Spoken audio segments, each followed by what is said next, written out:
A while ago I did a video tutorial on how to install a downlight and at the same time how to enlarge the existing hole saw hole in the ceiling.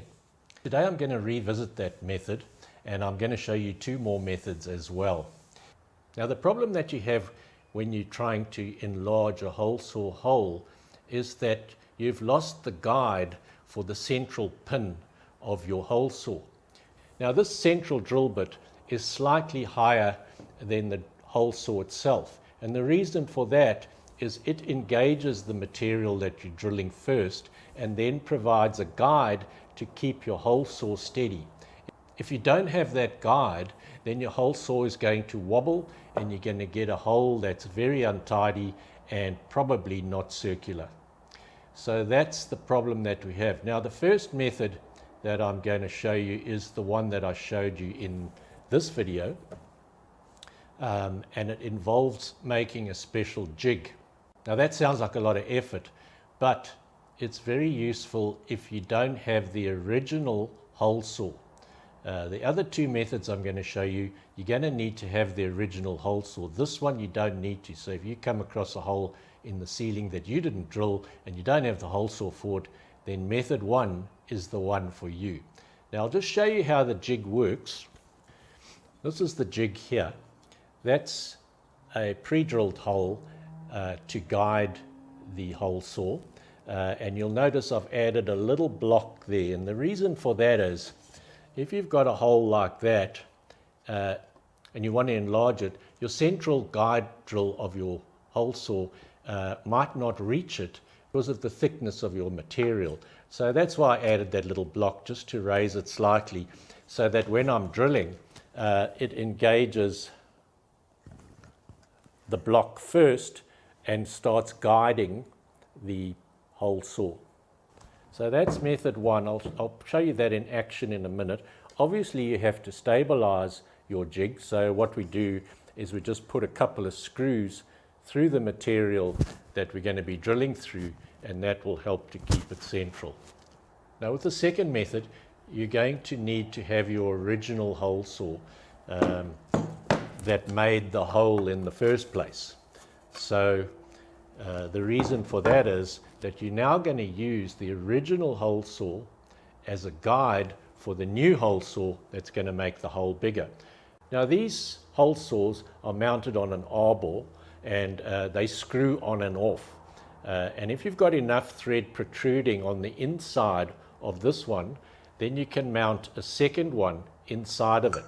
And that's going to be your guide now, because I've got just enough there to get it in. So now what happens is the inner hole saw guides the outer hole saw. So you get that one in the hole first, like that, and then the second one will engage. I'll show you all this in a minute.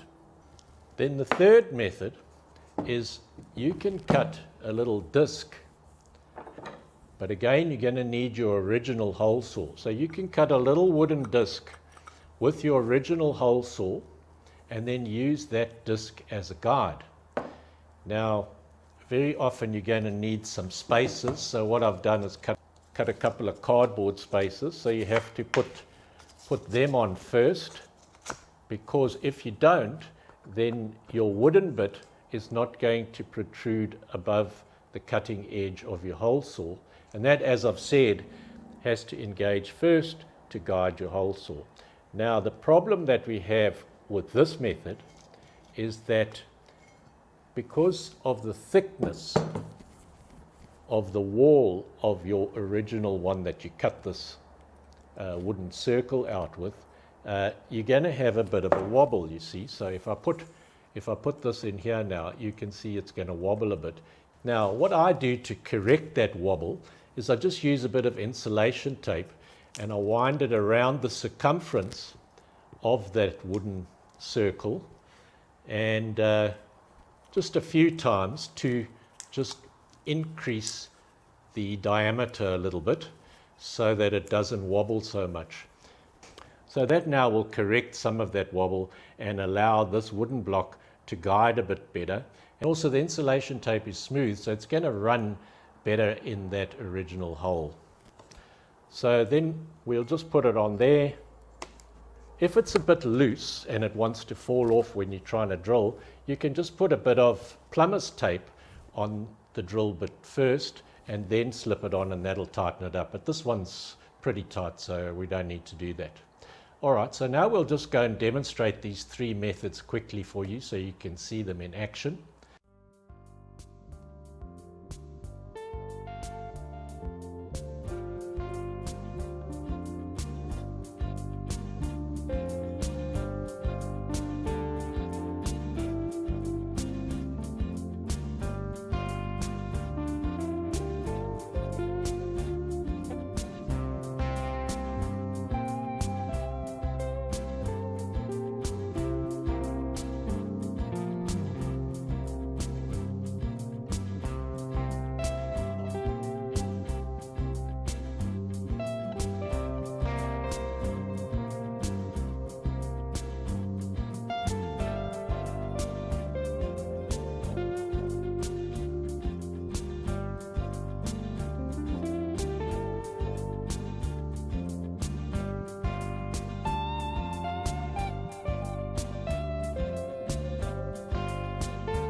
Now, if you found this useful, please like and share this video and subscribe to this channel if you haven't already done so.